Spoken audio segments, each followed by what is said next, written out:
This is a beautiful folk tale from Japan. It is a simple story of a poor farmer who rescues a helpless bird, a crane, from certain death, and soon after marries a beautiful but mysterious young woman. It is perhaps the most popular folk tale in Japan, and many have seen it presented in play and movie form. The Crane Wife, retold by Sumiko Yagawa. In a faraway mountain village, where the snow falls deep and white, there once lived all alone a poor young peasant named Yohei. One day, at the beginning of winter, Yohei went out into the snow to run an errand, and as he hurried home, suddenly, sah, sah, sah, he heard a rustling sound. It was a crane, dragging its wing as it swooped down and landed on the path. Now Yohei could see that the bird was in great pain, for an arrow had pierced its wing. He went to where the crane lay, drew out the arrow, and very carefully tended its wound. Late that night there came a tapping, hoto hoto, on the door of Yohei's hut. It seemed very peculiar for someone to be calling at that time of night. When he slid open the door to look out, there before him stood a beautiful young woman. "I beg you, sir," she said in a voice both delicate and refined, "please allow me to become your wife." Yohei could hardly believe his ears. The more closely he looked, the more noble and lovely the woman appeared. Gently he took her hand and brought her inside. "Yohei has got some fine wife at his house," the villagers gossiped among themselves. And it was true. The young woman was modest and kind, and she served Yohei faithfully. He could no longer recognize the cold, dreary hut where he had lived all alone. His house had become so bright and warm. The simple Yohei was happier than he could have ever dreamed. In reality, however, with 2 mouths to feed instead of 1, poor Yohei became poorer than he was before. And since it was winter and there was no work to be found, he was very quickly coming to the bottom of what he had stored away. At this point, the young woman had a suggestion. "The other women of the village have looms upon which to weave cloth," she said. "If you would be so kind as to allow it, I should like to try my hand at weaving too." In the back room of the hut, the young woman set up a loom and closed it off with sliding paper doors. Then she said to Yohei, "Please, I beg you, never look in upon me while I am weaving." Tonkara, tonkara, for 3 days and 3 nights the sound of the loom continued. Without stopping either to eat or drink, the young woman went on weaving and weaving.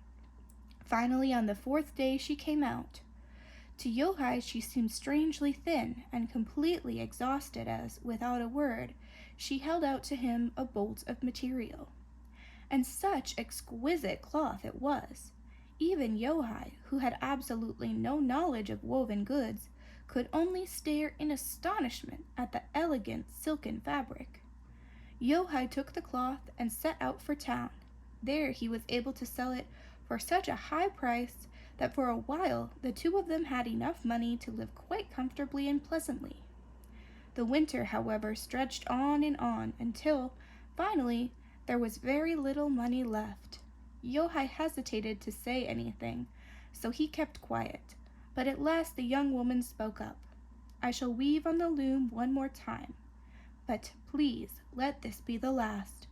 And once more, having been warned not to look in on the woman as she wove, the simple Yohei settled down to wait outside, just as she asked. This time the weaving took 4 days and 4 nights.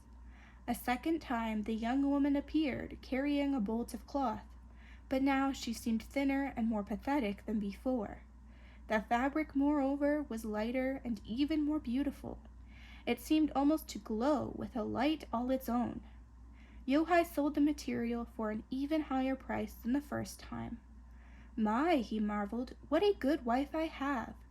The money bag he carried was heavy, but Yohei's heart was light, and he fairly skipped as he hurried home.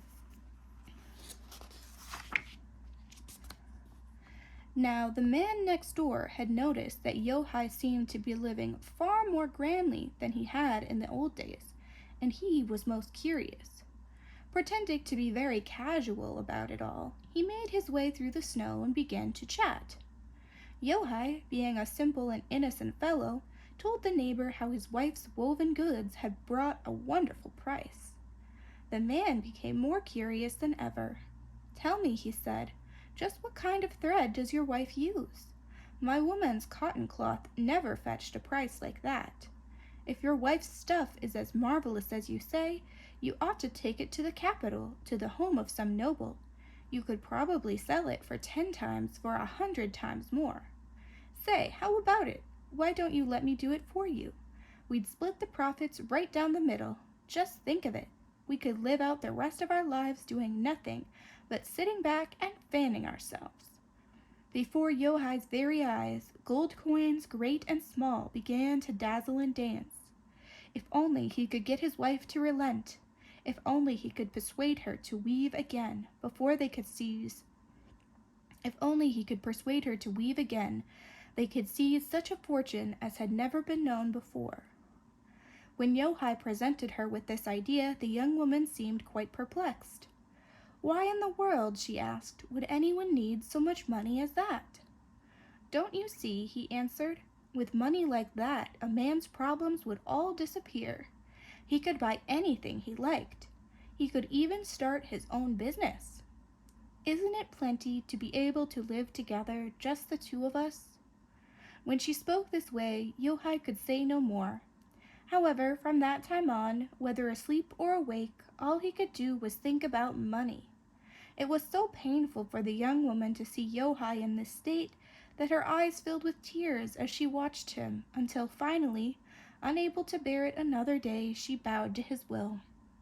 "Very well then," she said, "I will weave one more time, but truly, after this, I must never weave again." And once more she warned the now joyful Yohei, saying, "For the sake of heaven, remember, do not look in on me." Yohei rubbed his hands together in his eagerness and sat down to wait. Tonkara, tonkara, the sound of the loom continued on and on into the 5th day. The work in the back room seemed to be taking longer than ever.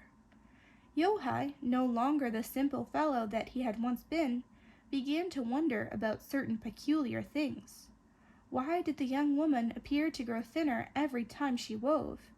What was going on in there behind those paper doors? How could she weave such beautiful cloth when she never seemed to buy any thread? The longer he had to wait, the more he yearned to peep into the room, until, at last, he put his hand upon the door. "Ah!" came a voice from within. At the same time, Yohei cried out in horror and fell back from the doorway. What Yohei saw was not human.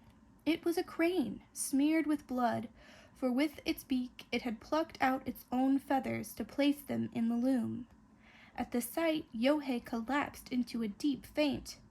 When he came to himself, he found, lying near his hand, a bolt of fabric, pure and radiantly white, through which was woven a thread of bright crimson.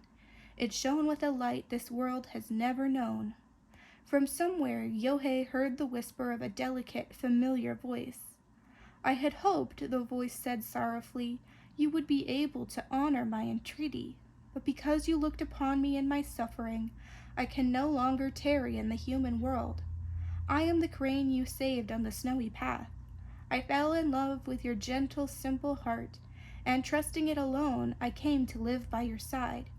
I pray that your life will be long, and that you will always be happy." "Wait!" Yohei stumbled in his haste to get outside. It was nearly spring, and, over the crest of the distant mountains, he could barely discern the tiny form of a single crane, flying farther and farther away.